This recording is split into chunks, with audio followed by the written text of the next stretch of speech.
If I'm not useful, who am I? If I'm not a codependent, who am I? If I'm not a perfectionist, who am I? If I'm not a high achiever, who am I? And he's like, I'm glad you asked. Right. Like when you're in crisis is usually where you can be drawn to God in a way you never would be before, and where you experience him in a way that you haven't before. I know through even, being able to hear the Lord, I didn't love myself. I didn't know how to love myself. When you step into prophecy, you can't help but find the creator.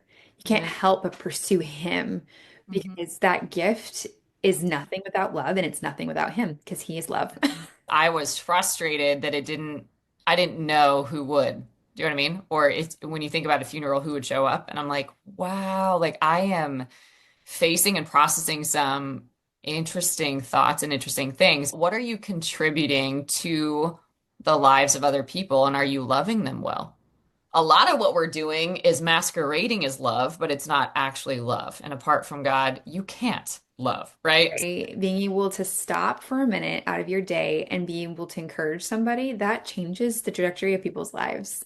A lot of kind of the masquerading in love looks like manipulation, looks like control, looks like insecurity, looks like we're trying to find significance in people and we look for love Right. in all the wrong places. So when you finally look for love in the right place, it changes your heart, it changes what you see, it changes how you perceive, it changes how you know, and it changes how you walk and steward love in your life and in relationships.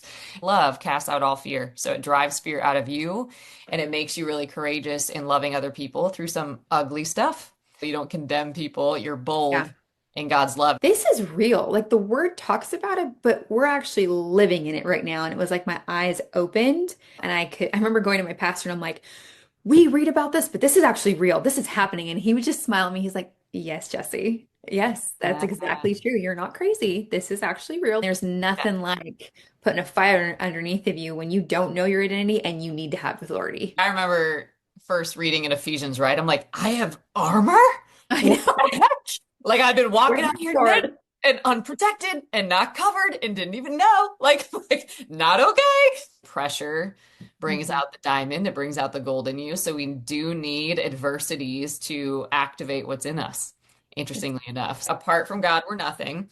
But also, what is impossible with man becomes possible with him. And the Holy Spirit, I remember we were in this middle of this conversation and I was really angry with my daughter and she was very angry with me. And I think she was close to 5.